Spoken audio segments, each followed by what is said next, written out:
ഞാൻ എന്ത് ചെയ്യാനാളിയാ? ചുമ്മാ ഇരുന്ന് എന്നെ വാവാന്ന് വിളിച്ച ചെല്ലായിരിക്കാൻ എന്റെ പെങ്ങളെ ഒരു ദിവസത്തേക്ക് എന്നെയും കൂടെ ഒന്ന് പ്രേമിക്കും. അതെങ്ങനെയാണോ രണ്ടുപേരും ഒരേ സ്ഥലത്ത് അഡ്ജസ്റ്റ് ചെയ്യും? അതെനിക്കറിയില്ല.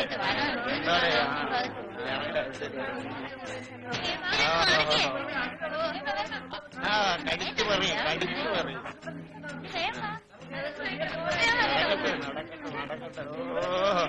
എന്തോ റൊമാൻസ്. അയ്യോ പാവം, ഒന്നാമതൊരു ഒരു കാര്യമായിരുന്നു. ഹീറോ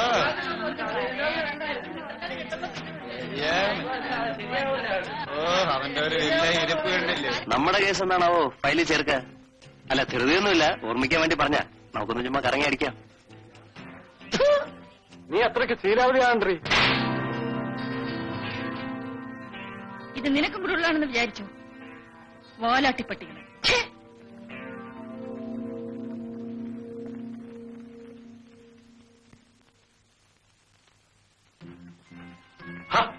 നീ എന്നാണ് നെപ്പോളിനെ കൂട്ടിരിക്കുന്നത്? കളയടാ, അവളല്ലെങ്കിൽ മറ്റൊരുത്തി. വർഗീസേ, ഇതെന്റെ ജീവിതത്തിലെ ആദ്യത്തെ അനുഭവമാണ്. ഓ, ഇതിലൊരു പുതുമ എനിക്ക് തോന്നുന്നില്ല. ഏതായാലും അവളുടെ കൈ നല്ല തഴമ്പുണ്ട്. എന്നെ ധിക്കരിച്ചു ഒരുത്തിയും എന്നോട് മാപ്പ് പറയാതിരുന്നിട്ടില്ല. അളയാ, നിനക്ക് അവളെ വേണോ? കണ്ണ് മൂടി തുറക്കുന്നതിനകം നിനക്ക് ഞാൻ അവളെ കൊണ്ടുവന്നരാം. അവളായിട്ട് തന്നെ വരും. ഇതിന്റെ പ്രതികാരം ഞാൻ അവളോട് ചെയ്തില്ലെങ്കിൽ. Very good.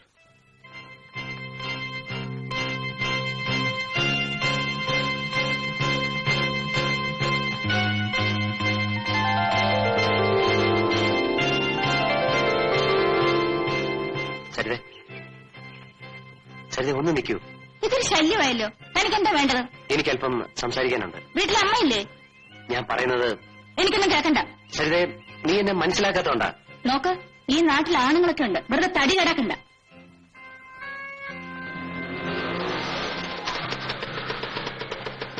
സരിത, എന്നെ വിശ്വസിക്കും. മറ്റുള്ള പെൺകുട്ടികളെ കാണുന്ന പോലല്ല ഞാൻ സരിതയെ കാണുന്നത്. എനിക്ക് പറയാനുള്ളത് ദയവായി ഒന്ന് കേൾക്കൂ. തനിക്ക് ഭ്രാന്താണ്. വീട്ടിൽ പോയി പെണ്ണ് കെട്ടി തരാൻ പറ. അറിയാ, വിട്ടുകളാ, മനസ്സ് അപ്സെറ്റാക്കാ. നീ വണ്ടി വിട്ടു. ആ, വിട്. എല്ലാം കഴിഞ്ഞ് ഇനിയിപ്പോ പന്തുകളിയിലാവട്ടോ. ക്ഷീണിച്ചു വെക്കുമെന്നാ തോന്നണം. ഇങ്ങോട്ട് തന്നെ അവരുടെ വരവ്. ഇങ്ങനെ പോയാൽ കുതിരവട്ടത്ത് പോകേണ്ടി വരും. ഏതായാലും സൂക്ഷിക്കണം, അവരൊക്കെ പണക്കാരാ. കഴി വെച്ചേക്കാൻ പറഞ്ഞു. എന്താ ഉർവശിമേനമാർ കളിച്ച് ക്ഷീണിച്ചു വെക്കുവാണ്? നമുക്കൊന്ന് കളിക്കാം. ചുമ്മാരിടാ. അറിയാ, നീ മനസ്സ് അപ്സെറ്റാക്കാതെ. സരിത വൈകിട്ട് ഫ്രീ ആണോ? എന്തിനാ? ലോഡ്ജിൽ പോകാനായിരിക്കും. അല്ല, അല്പം സ്വസ്ഥമായിട്ട് സംസാരിക്കാൻ. ജെയിംസ്, ഞാൻ പല പ്രാവശ്യം പറഞ്ഞിട്ടുണ്ട്, നിങ്ങളുടെ ആഗ്രഹം നടക്കില്ല. അതിന് എന്നെ കിട്ടില്ല. നീ അപ്സെറ്റ് ആവാടാ. വേറെ പല നമ്പറുകളും നീ കിടക്കുവാ. വാ, ഞാൻ പറഞ്ഞുതരാം. വാടകണ്ണ. വർഗീസ, വൈകിട്ടത്തെ പരിപാടി? ഇന്ന് മാത്രം ഞാനില്ല, വേറൊരു പരിപാടിയുണ്ട്. അപ്പൊ നീ ജെയിംസ് ജോർജ് ഇല്ലാതെ പോവല്ലേ? കൂടെ പുറത്തെ നീ അപ്സെറ്റ് ആകാതെ നിന്നെ അറിയിക്കാതിരിക്കും ഞാൻ. വർഗീസേ, നമ്മുടെ സീതയുടെ ചാരിത്ര ശുദ്ധി നമുക്കൊന്ന് പരിശോധിക്കണം. നമുക്കൊരു അക്യുപേഷൻ തന്നെ നടത്തിക്കളയാം. എന്നാ ഹോമോണ്ടെന്ന് അറിയിക്കും. ആയിക്കോട്ടെ. തന്നെ ചുടാനാണോ? ശരിയേ, ഇങ്ങനെ നടന്ന് അറിയാലേ ഭൂമി കുലുങ്ങും. എത്ര പറഞ്ഞിട്ട് നാണമില്ലല്ലോ, തെണ്ടികൾ. സരിതമോളെ, നിന്നെ മിന്നിട്ട് ഞാൻ എടുത്തില്ലെങ്കിൽ എന്റെ പേര് ജെയിംസ് ജോർജ് എന്നല്ല. എന്റെ ശവമായിരിക്കും താൻ എടുക്കുന്നത്.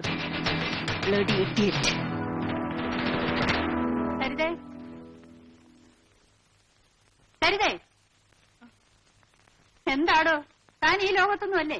സോറി മാഡം, തന്നെ പ്രിൻസിപ്പാൾ വിളിക്കുന്നു.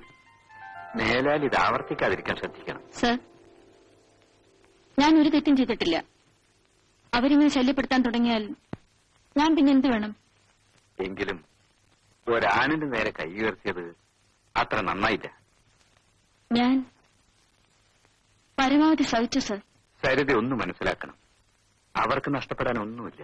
പക്ഷേ താനൊരു സ്ത്രീയാണ്. അതുകൊണ്ടാണ് സർ ഞാൻ ഇത്രയും ക്ഷമിച്ചത്. ജെയിംസ് ജോർജിന്റെ അപ്പച്ചൻ പ്രാംപറമ്പിൽ തോമസ് ജോർജ് ഈ നാട്ടിലെ ഏറ്റവും വലിയ പണക്കാരനാണ്. അയാൾക്ക് ഇവിടെ പല സ്വാധീനങ്ങളും ഉണ്ട്. പണക്കാരുടെ മക്കൾക്ക് മാത്രം പഠിച്ചാ പോരല്ല സർ, ഞങ്ങൾക്കും കൂടി ഇന്ന് രക്ഷപ്പെടണ്ടേ? ഞാൻ ജെയിംസ് ജോർജിനെയും വർഗീസിനെയും വാൺ ചെയ്ത് അയച്ചിട്ടുണ്ട്. സരിത പോയിക്കോളൂ. Thank you sir. വർഗീസേ,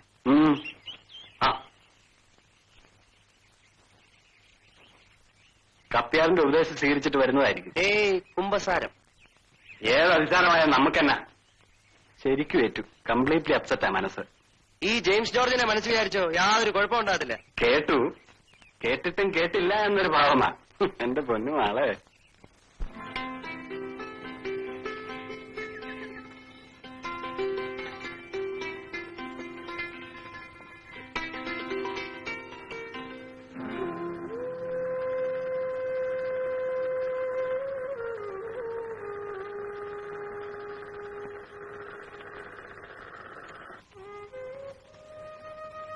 നിന്റെ യോഗമാ മോളെ.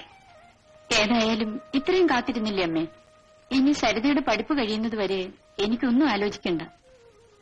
എന്നാലും നിന്റെ പ്രായത്തിലുള്ളവർ കല്യാണം കഴിച്ച് കുഞ്ഞുങ്ങളുമായി കഴിയുന്നത് കാണുമ്പോ അമ്മയുടെ മനസ്സ് പെടയാ മോളെ. സാരമില്ലമ്മേ, എനിക്കാ ദുഃഖമില്ല. ജീവിത അവസാനം വരെ ഈ തയ്യൽ മിഷനുമായി കഴിയേണ്ടി വന്നാലും സരിതയെ ഞാൻ ഉദ്ദേശിച്ചെടുത്ത് കൊണ്ടെത്തിക്കും. അവളൊരു വക്കീലായിട്ട് വേണം നമ്മുടെ നഷ്ടപ്പെട്ട ഭൂമിയും സ്വത്തും തിരിച്ചെടുക്കാൻ. നമ്മളെ അനാഥരാക്കിയവരോട് പകരം ചോദിക്കേ.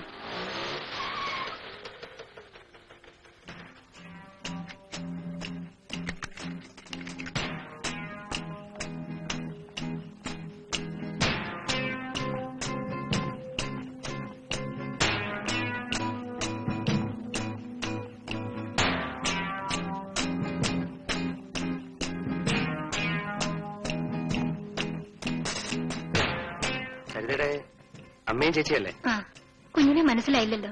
ഞാൻ സരിതയുടെ ക്ലാസ്മേറ്റ്. ഓ, കുഞ്ഞും വക്കീലിനാണോ പഠിക്കുന്നത്? അതെ. ആ, അവളിതുവരെ വന്നില്ല. ഇത് സരിത വരുമ്പോ കൊടുത്തേക്കണേ. എന്താ ഇത്? സരിതയുടെ ഒരു ഫ്രണ്ട് ഇവിടെ ഏൽപ്പിക്കാൻ പറഞ്ഞതാ. ഞാൻ മറ്റേ ആ, ഞാൻ കാപ്പി ഇട്ടുകൊണ്ട് വരാം മോളെ.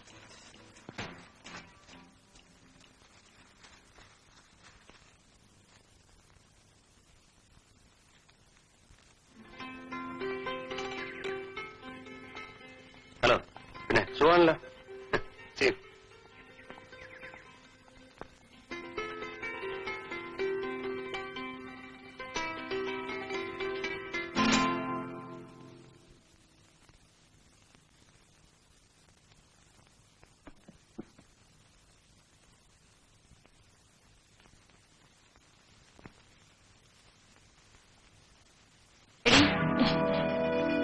ഈ സാരി എങ്ങനെയാ കീറിയത്? എങ്ങനെയാ കീറിയതെന്ന്? എന്റെ സാരി കീറിയില്ലല്ലോ. നീ കള്ളം പറയാനും തുടങ്ങിയല്ലേ? നിന്നെ ഞങ്ങൾ വക്കീലിന് പഠിപ്പിക്കുന്നതേ കള്ളം പറയാനല്ല. കള്ളം പറയുന്നവരെ കൊണ്ട് അത് പറയിപ്പിക്കാതിരിക്കാനാണ്. ചേച്ചി, പിന്നെ നമ്മുടെ രേഖയില്ലേ, രേഖ അവളുടെ കയ്യെ വിദ്യാഭ്യാസം കുറഞ്ഞു പോയതിന്റെ പേരിൽ വയസ്സിന് മൂത്ത ഞാൻ നിന്റെ അനിയത്തിയാവണമെന്നില്ല. ദാ നിന്റെ ഫ്രണ്ടിന്റെ സമ്മാനം. ഫ്രണ്ട് ഏതാണെന്ന് നിനക്കറിയാമല്ലോ.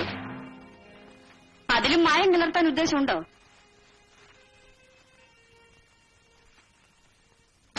പഴയ സാരി കീറിയതിൽ വിഷമിക്കണ്ട. അതിനേക്കാൾ മനോഹരമായ മറ്റൊന്ന്. സ്വന്തം ജി.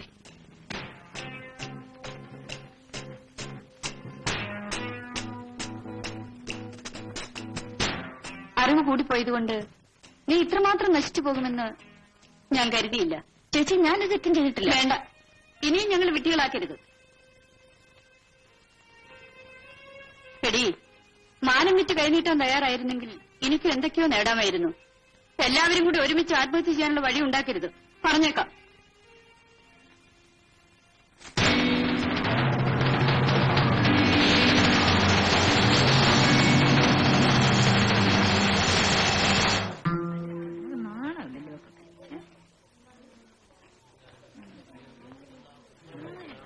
സരിതമോളെ, ഞാൻ തന്ന സാരി എങ്ങനെയുണ്ട്? ഇഷ്ടപ്പെട്ടോ?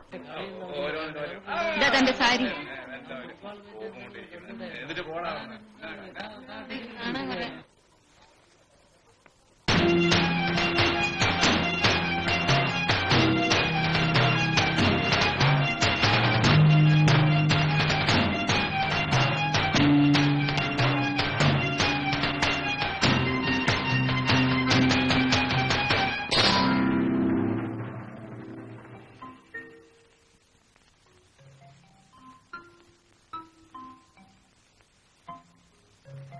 എന്നാലും സരിത ഇങ്ങനെ ചെയ്യുമെന്ന് വിചാരിച്ചിരുന്നില്ല.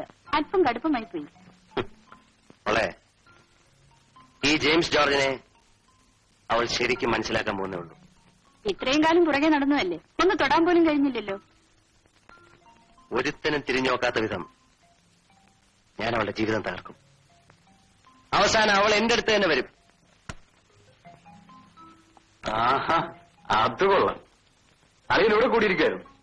നിന്നെയും കാത്തി ഞാൻ ഇതുവരെ കവിത തിയേറ്ററിൽ വെയിറ്റ് ചെയ്യായിരുന്നു. വർഗീസേ, ഇനി അവളെ വെറുതെ വിട്ടുവിടാം. ഹാപ്പി ആയിരിക്കുന്ന ഒരു മൂഡിൽ നീ മനസ്സപ്സെറ്റ് ആക്കാറാ. അവളെ പൊക്കണോ? ഇന്ന് ഞാൻ പൊയ്ക്കൊണ്ടുവരാം.